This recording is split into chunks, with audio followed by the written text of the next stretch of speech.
In my experience, the adjustment process is on average about 3 to 6 months. And of course, that's going to vary depending on the individual. So there are some folks where they're good to go right away, but I have also seen folks where maybe it takes a good year or so. Today, we're talking to Dr. Sarah Silverman, a behavioral sleep psychologist, about how to help your patients adjust to CPAP. If you ever see patients who are fearful of starting CPAP or they're having trouble adjusting to it, you will learn some of the reasons why they might be having trouble adjusting, and then you'll get some actionable strategies that you can use in your clinical practice straight away. Let's go ahead and dive in. Well, Dr. Silverman, thank you so much for joining me today. It's always a delight to have you on the channel and to hear your expertise because you have so much knowledge. For maybe anyone who hasn't met you before, can you tell us a bit about your background and what you do?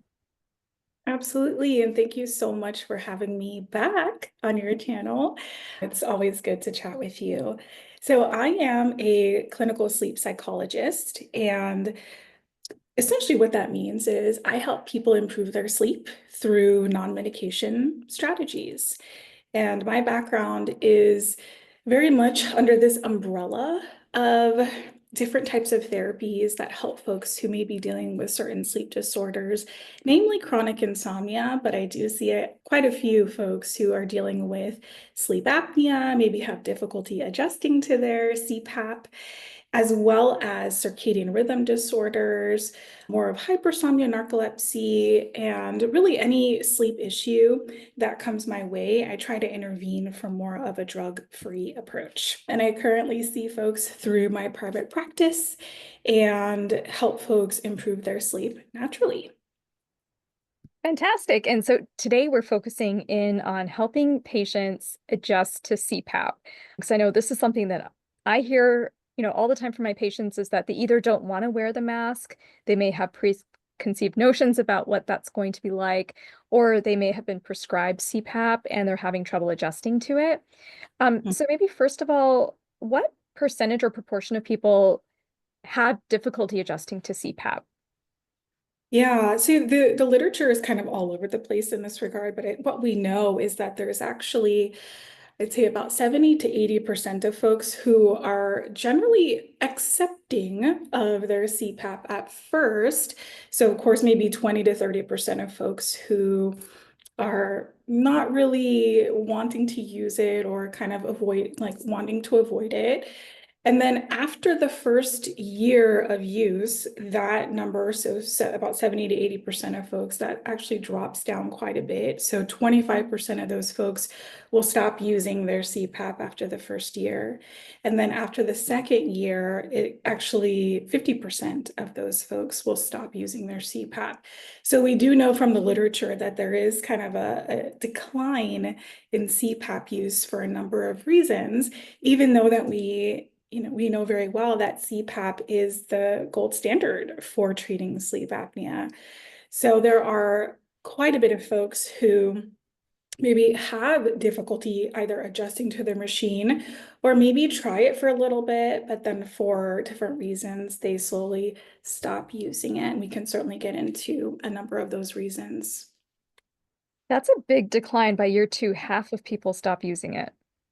Yes, yes. And I think there's quite a bit of research that shows, this decline in use. And I think one of the biggest reasons, well, there are a number of reasons, but I think for some folks, it could be simply that they have the wrong mask. They have the wrong fit in terms of what type of mask they're using. So it could be very much related to their actual equipment and logistics in terms of how their machine is set up.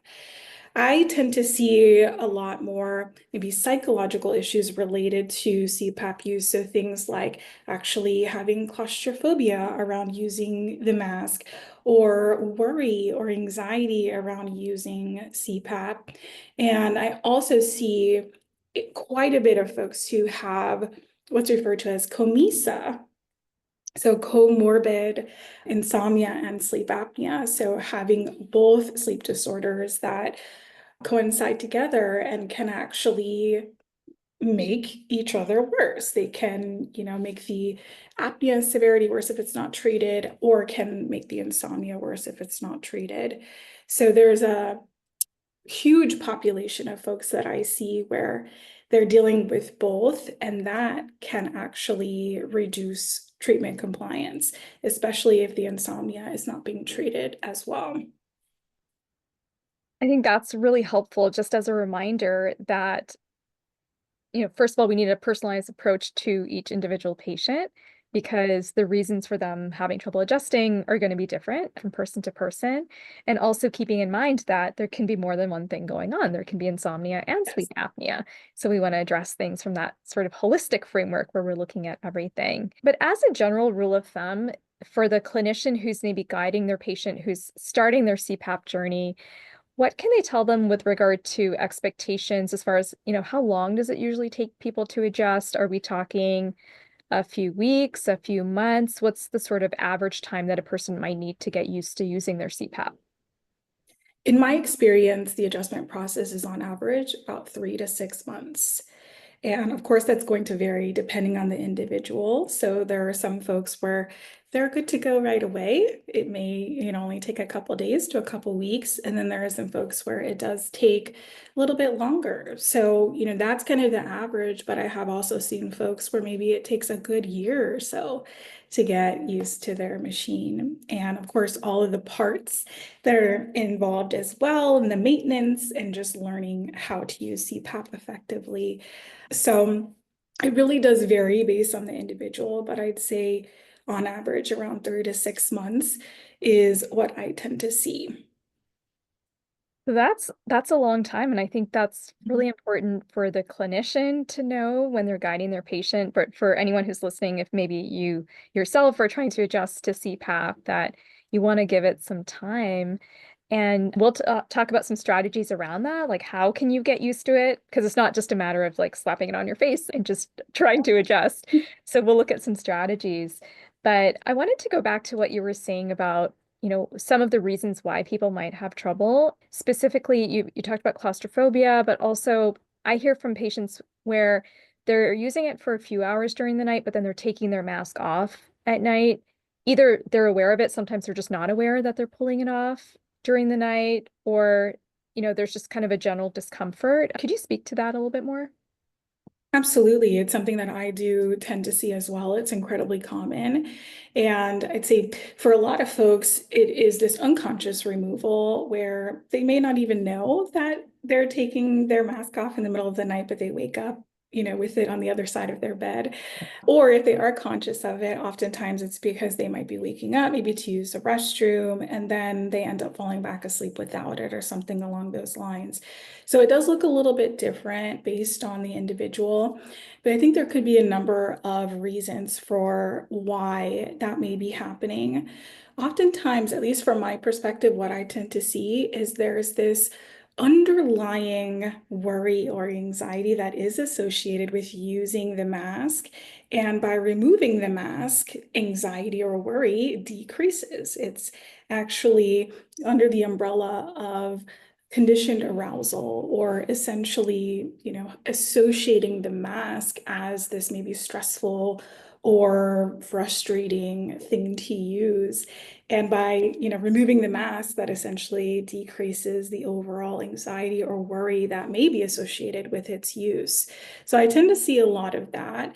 Sometimes it is simply that it's uncomfortable. We do know that it can cause like skin dryness, nasal irritation.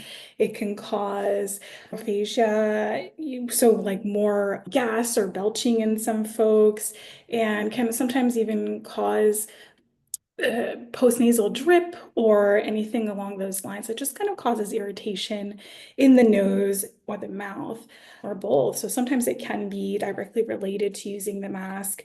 But again, I think from my perspective, that unconscious removal of the mask is often related to maybe this underlying worry, fear, stress that gets associated with using the mask. So some folks are aware of what's happening, and so they'll, consciously remove it. And then again, other folks, maybe it's this unconscious process that's happening, but overall, it does decrease that worry or anxiety that gets associated with its use. That's such an interesting point too, with regard to the associated worry. And I'm just thinking about some of my patients who I'll have some patients who are really kind of, resistant to using CPAP, once they've been diagnosed with sleep apnea, and they might have ideas that, I really don't want to do that, but I guess I'll try because it's been recommended. And I have another patient who I just saw recently who she was diagnosed with sleep apnea, and she was really excited to start CPAP because a few of her friends have been using it and they said it's life-changing. So she was actually really excited to start. And so she's using it. And to be honest, I wasn't sure how she was going to adjust to it. And she came back and said, "This is amazing. This was life-changing." Good. And just that, the attitude, I think, or the association going into it can really impact a person's experience with it. Absolutely. And I think part of that too, when it comes to how a clinician may be talking to their patient about CPAP, I think a lot of the association can come from however that conversation feels. And so I think it's really important, first and foremost, for clinicians to normalize how long the adjustment process can take and how, it isn't typically something that you can slap on and you're good to go. Although we hope that that's the case, there is a little bit of a learning curve. And sometimes it does take a few months to find the right mask, to find the right fit, to make sure the settings are optimized.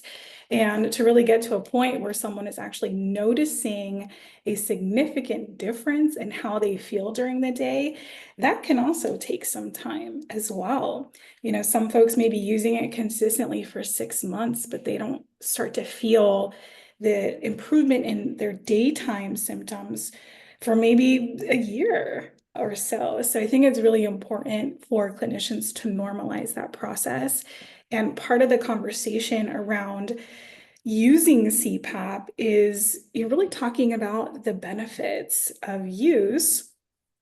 So I think starting with a conversation about how not just, overall sleep quality will improve, but also how folks feel during the day in terms of concentration, attention, memory, being able to sustain alertness, not feeling tired all the time, not dozing off or having to nap all the time, really getting into those benefits of use and what that may look like for someone with consistent use. So I feel like oftentimes I hear from patients, that their doctors who are prescribing CPAP are really just talking about all the scary things that we often hear about untreated sleep apnea. And yes, it's important to talk about that, but I think a lot of people are familiar with those long-term health consequences, and starting there actually does start to create some fear and a lot of pressure around using CPAP. So when there's pressure to use something, sometimes that can backfire. And so I really do think that initial conversation and, of course, follow up with CPAP use and CPAP titration is really important and really does help shape the association that patients can make around CPAP use. As you can see, there's a lot to learn when it comes to clinical sleep medicine, and we're just scratching the surface in today's interview. If you are a physician or a health practitioner who wants to learn more about clinical sleep medicine in a practical way that you can use in your everyday clinical work, then get my free sleep mini course. I'll put the link to that in the video description below. You can also get it at intrabalance.com/doctors. That's so helpful. I love that. I love how, we can start by setting the scene. This is something that anyone can do, any clinician, whether you're a physician or a psychologist or a coach, where just the way that you speak about it can have an impact on how the patient experiences it. And I think another challenge that I see is the follow-up piece that you just mentioned, which is that oftentimes patients are prescribed their CPAP and then that's it. They're left to their own devices to try to figure it out. So for anyone who's listening, even if you're not a sleep specialist, these are simple things that you can do to support your patient in adjusting to using their machine. Yes, yes, I couldn't agree more with you. And I think the follow-up piece is something that is truly missing from the CPAP journey and that adjustment process. There are, some clinicians who have a deliberate 3-month follow-up or 6-month follow-up. But then there are some clinicians where they're really it's just that one session and then kind of send folks on their way. And with something like CPAP, I personally think that there should be more frequent follow-ups, especially in the beginning, to make sure that apnea is being treated optimally and to make sure that everything is titrated and settings are where they need to be. So just to, make sure that CPAP is comfortable for the patient and just to really, as you said, set the scene for that adjustment process.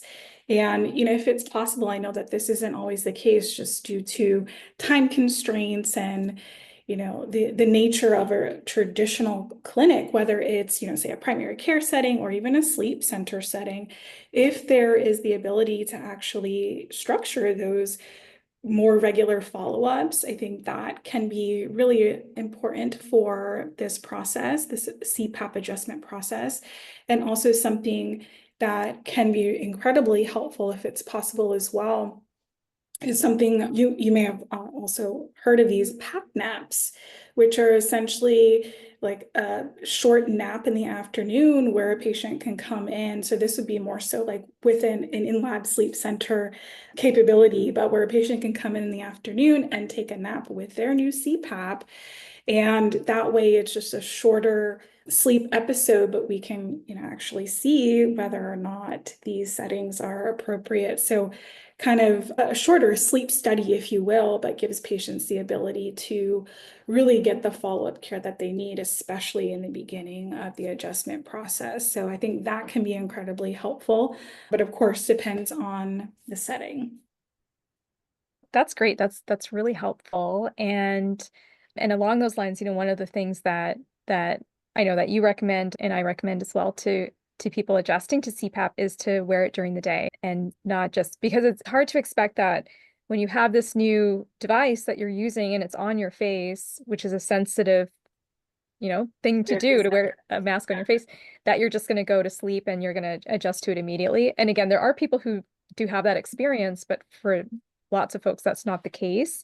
So just getting used to it, getting acclimated to it during the day or during Yes. the evening while they're watching TV, that's something as well that clinicians can recommend. Are there any other little tips like that, or do you want to expand on that?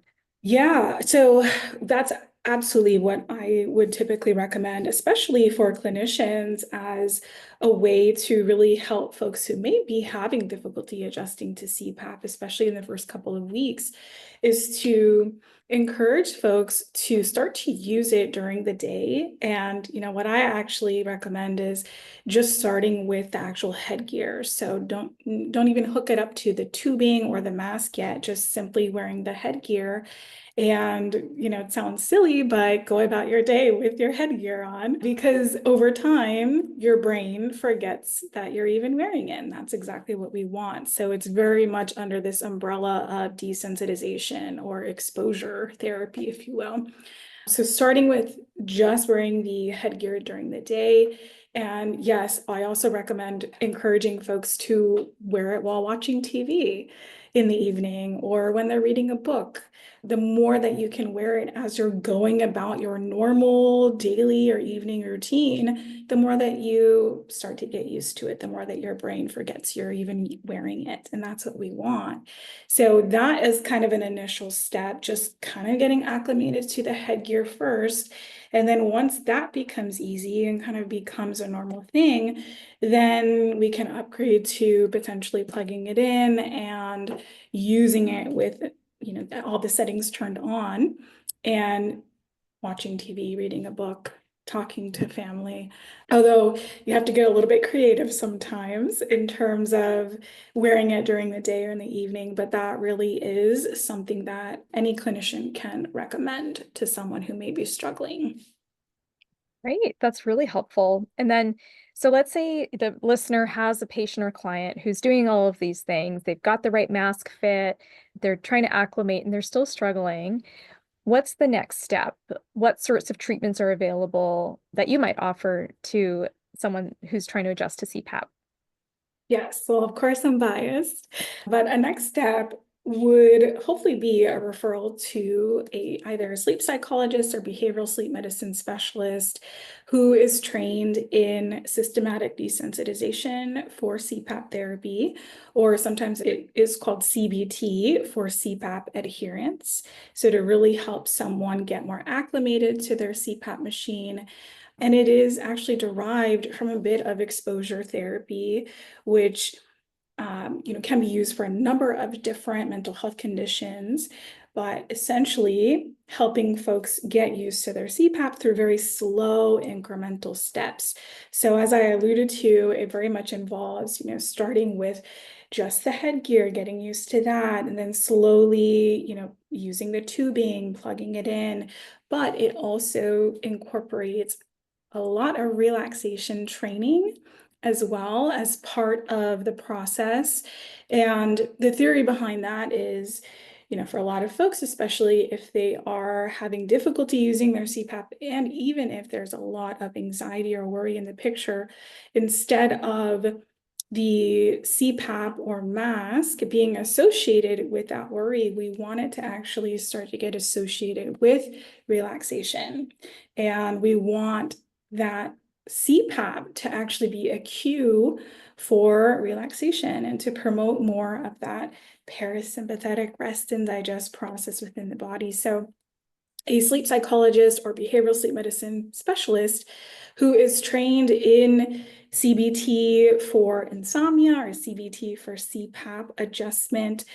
This can be a really great next step and can really help someone get used to their machine in an incremental way to where we can explore a lot of these reasons for either minimal CPAP use or sometimes even someone who isn't using their CPAP at all. It is very much a step-by-step way to help someone get slowly acclimated to their machine. So, two questions about that. One, at what point should the clinician refer their patient?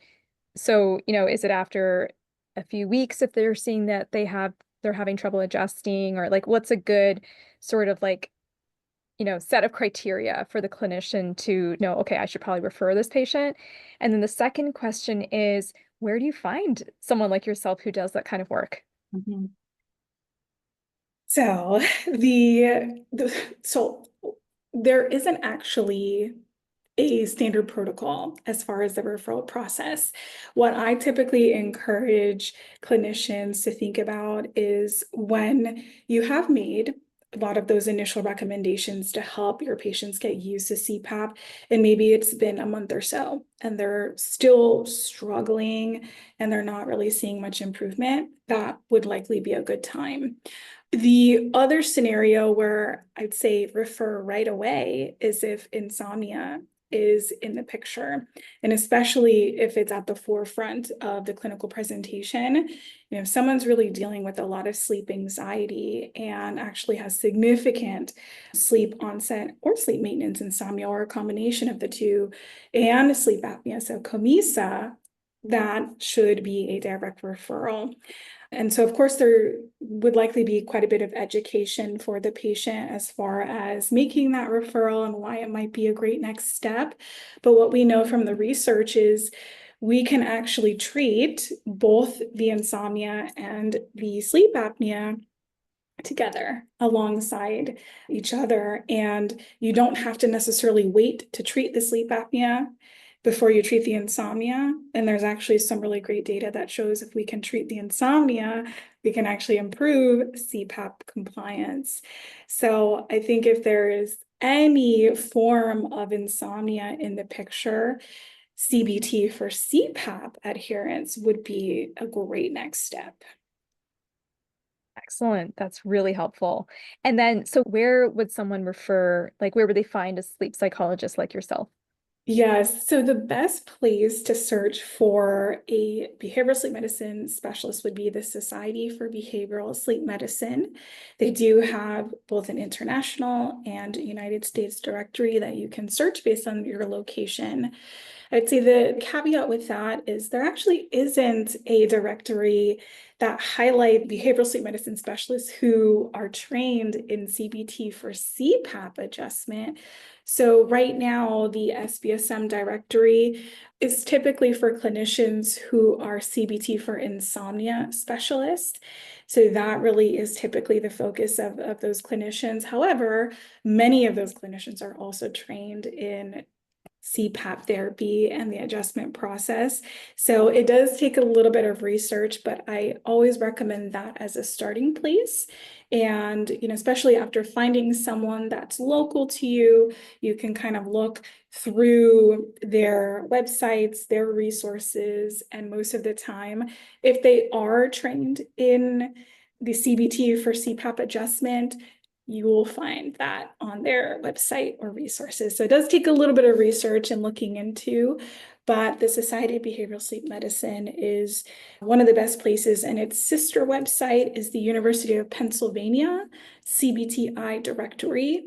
So it has a similar search tool as well, with a lot of those clinicians also specialists in CBT for insomnia and potentially CBT for CPAP adherence. Hey, yeah, those are really helpful resources. Have you seen patients who you've done the CBT for CPAP adherence protocol with, and it still didn't work? Like, what's the success rate for this sort of protocol? Yeah, so it's a fantastic question. And I think the literature is kind of all over the place here as well. We don't actually know or have a great sense of success rate. I will say anecdotally, if someone is motivated to use their CPAP. And sometimes as part of the process, I do have to work towards helping someone increase motivation for change. But if someone is generally motivated, they really want to use CPAP and they are noticing the benefits of CPAP, typically treatment is very successful. And I'd say it's probably close to the success rate of CBT for insomnia, which is about 70 to 80% of folks who may notice significant benefit from treatment. Although the literature around CBT for CPAP therapy and CPAP adherence is limited. So we don't actually know, but in my experience, it can be incredibly successful. And sometimes with a combination of CBTI, I do believe that that also improves treatment outcomes when we're targeting both insomnia and sleep apnea together. Treatment outcomes tend to be a lot better. So at what point, like, so for you, if you're working with a client who, it just isn't responding to the CBT adherence protocol, at what point might you suggest, what, maybe there's other treatments for sleep apnea that you should look into? When would you send them back to their sleep specialist to have that conversation? Yeah, and that does happen. That does happen. And I'd say typically around, of course, it depends on the individual, but typically around the 3-month mark, if we're not really noticing a significant change in overall sleep quality, then I would typically encourage the patient to go back to their either referring sleep specialist or their primary care doc and really have an open conversation about other treatment, because what I often hear from patients is that they're prescribed CPAP, but they're not really having a conversation about what other alternative therapies may be available, even if they're appropriate for those other therapies. So I think that's also a missing conversation. And yes, in my experience, I'd say typically about the 3-month mark is when I would say I would encourage folks to go back to their docs and really have that conversation about alternative options. That makes a lot of sense. Yeah. And yeah, and just to emphasize that there are lots of options. There's this wonderful option to support patients in who are motivated to use their CPAP and get used to it. They can do the CBT for adherence protocol with a specialist like yourself. And then Mhm. if they want to explore other options, there are treatments available. Last week we actually had Dr. Audrey Wells on the channel, and she talked about the new data on tirzepatide or Zepbound for obstructive sleep apnea. And we also have a video with Dr. Wells on other alternatives to CPAP. So there's lots of information out there, so people can go check out those videos as well if you want to learn more about those. But the first step is to really help your patient and client adjust to their CPAP. It is the gold standard first line treatment that's recommended, and there are strategies available to support them in using it. Absolutely. There's a lot of different techniques, a lot of different strategies for helping folks get acclimated to their CPAP. And especially because it is the gold standard, I think it is, of course, often the first place that most clinicians will start. And, I think it's, also a conversation about meeting patients where they are and really helping to guide them through that adjustment process, knowing that there are a lot of ways to help them, but also knowing that there are also alternative options if appropriate, depending on how treatment progresses. So I think follow-up is a huge part of that too, in really assuring that the patient has a comfortable fit and is, really in a space where they are able to use their CPAP effectively. Well, thank you, Dr. Silverman, for this really informative conversation. I think people will leave with some actionable strategies and tips to use in their practices. As we wind down, is there anything else you'd like to share on this topic or about sleep in health in general that you would like to share with the audience? Sure, sure. Just to kind of reiterate some of the key points of our conversation, COMISA, so comorbid insomnia and sleep apnea, is incredibly common, and especially for women who are in perimenopause and in menopause, it is a conversation that, in my opinion, needs to be had because we're not talking about it enough, especially because the risk for sleep apnea increases tenfold during those years. And it is, something that I'm very passionate about because a lot of women are walking zombies and they're not getting the treatment that they truly deserve. And COMISA is very common in that population as well. So that's really important to screen for and to have a conversation about options. And so I think that's a really important piece. And it certainly would likely be seen in a primary care setting first, which would, certainly potentially constitute a referral to sleep medicine. So that's a really important thing to think about. And then also just know for folks who are listening who maybe are starting their CPAP journey, know that there are options out there to help with the adjustment process. And sometimes it does take a bit of trial and error and troubleshooting, but it is very much the case that you can get used to CPAP with the right strategies and the right support. Wonderful. Well, thank you, Dr. Silverman, again. And where can people find out more about you and where can they work with you? Yeah, so on socials, I'm at Dr. Sarah Sleep. You can find me on your favorite social platform, and I'm always happy to be a resource. I always share this with folks because the sleep community is so small. If, I am not able to help you based on location, let me know where you are and I'll try to find someone local to you because I know sometimes it's hard to find folks who specialize in this area. So at Dr. Sarah Sleep, and then I also have a private practice where I see folks primarily in Florida and New York, but I am also licensed through what's called PsyPACT, which is essentially an interstate practice where now I believe there's 38 states in counting that are part of the PsyPACT, which increases access to care across state lines. So that's also very exciting. And so I can see folks in other states here. And that is drsarahsleep.com for more information about my private practice. Excellent. And you also have a free CPAP guide. Can you tell us about that? I do, yes, yes. So I put together, it's a very short little CPAP guide, which essentially gives an overview of the what's called the CPAP hierarchy, which is a step-by-step process to help get acclimated to CPAP.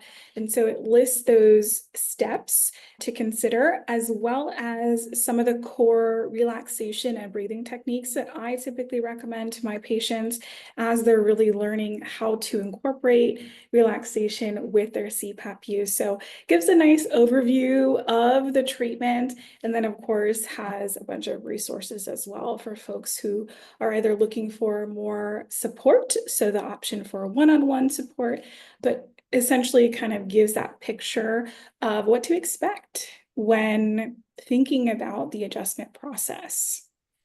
Excellent. And where can people find that? So I will send you the link. It Okay, is a link that you'd have to sign up and download, but it's really, really simple to get access to that. So I will send that to you. great. And so we'll put the link to that in the video description underneath this video. Well, thank you again, Dr. Silverman, for sharing your knowledge and expertise with us today. Of course, thank you for having me, Nishi. Always a pleasure.